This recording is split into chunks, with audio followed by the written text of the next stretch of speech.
जानते हैं brokerage reports लेकर वामाक्षी हमारे साथ जुड़ गई हैं। गुड मॉर्निंग वामाक्षी, बताएं आज कौन से सेक्टर्स और कौन से स्टॉक्स ब्रोकरेजेस के रेडार पर है?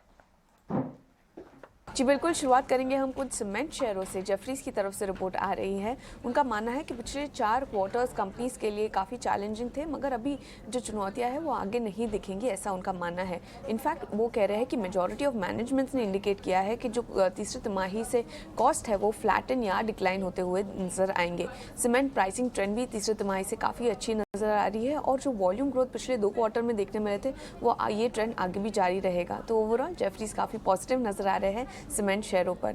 अब फोकस करेंगे होम फर्स्ट फाइनेंस पर। जेफरीज की तरफ से रिपोर्ट आ रही है। उन्होंने इनिशिएट की है कवरेज खरीदारी की राय के साथ, लक्ष्य रखा है 900 प्रति शेयर का होम फर्स्ट फाइनेंस के लिए।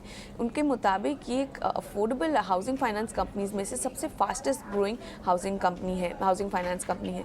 वो एक्सपेक्ट कर रहे हैं कि करीब 30% लोन कैगर का कंपनी डिलीवर कर सकती है FY22 से लेकर FY25 तक, और एसेट क्वालिटी भी आगे चलते हुए सुधर सकती है, ऐसा जेफरीज का मानना है, जिसके चलते उन्होंने कवरेज शुरू की है खरीदारी की राय के साथ। ओवरऑल रियल्टी भी फोकस में रहेगा। मॉर्गन स्टैनली की तरफ से इक्वल वेट की राय आ रही है, लक्ष्य का है 885 प्रति शेयर का। इंटरेस्ट रेट का इम्पैक्ट रेजिडेंशियल डिमांड पर इतना नहीं है। थाने लॉन्चेस नेक्स्ट क्वार्टर से दिखेंगे और कंपनी पोटेंशियली 1500 करोड़ पर 1 million square feet revenues per annum generate कर सकती है प्रोजेक्ट से अगले 10 साल तक। तो इसी के चलते मॉर्गन स्टैनली ने ओवरऑल रियल्टी पर इक्वल वेट की राय को बरकरार रखा। टाटा एल्क्सी पर राय जान लेते हैं। मॉर्गन स्टैनली की तरफ से अंडर वेट की राय बरकरार है, लक्ष्य रखा है 5800 प्रति शेयर का। डिमांड आउटलुक सारे वर्टिकल्स में मिक्स नजर आ रहा है। तो अगर हम देखें ऑटोज में मजबूत डिमांड नजर आ रही है, मगर मीडिया में उनकी डिमांड थोड़ी वीक होते हुए दिख रही है। मार्जिन डिक्लाइंस नजर आ रहे हैं इन्वेस्टमेंट्स और नॉर्मलाइजेशन ऑफ कॉस्ट के चलते। तो ओवरऑल मॉर्गन स्टैनली ने टाटा एल्क्सी पर अंडरवेट की राय को बरकरार रखा।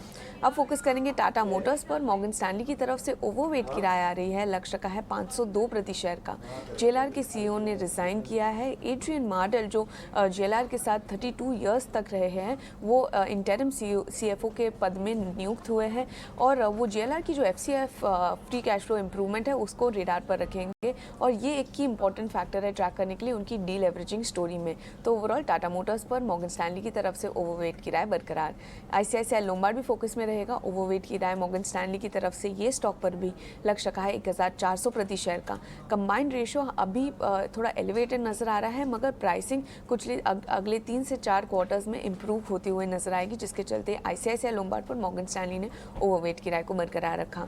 हिंदुस्तान जिंक पर वेदांता पर फिलिप कैपिटल की राय आ रही है। उन्होंने हिंदुस्तान जिंक पर न्यूट्रल की राय रखी है, लक्ष्य का है 305 प्रति शेयर का। उन्होंने हिंदुस्तान जिंक ने एक टोटल डिविडेंड अनाउंस किया 36.5 प्रति शेयर का, और ये रफली वेदांता के शेयर होल्डर्स के लिए 27 पर शेयर का डिविडेंड ट्रांसलेट होता है, और वो एक्सपेक्ट कर रहे हैं कि आगे चलते हुए वेदांता से कोई मेजर डिविडेंड अनाउंसमेंट्स नहीं आएंगे। तो इसी के चलते प्रॉफिट बुकिंग स्टांस उन्होंने वेदांता पर मेंटेन किया है। तो ओवरऑल देखिए हिंदुस्तान जिंक पर न्यूट्रल की राय, मगर प्रॉफिट बुकिंग का स्टांस वेदांता पर फिलिप कैपिटल की तरफ से। ओके वामाक्षी, शुक्रिया ये सारे ब्रोकरेज रिपोर्ट्स हमारे साथ शेयर करने के लिए। एक छोटे से ब्रेक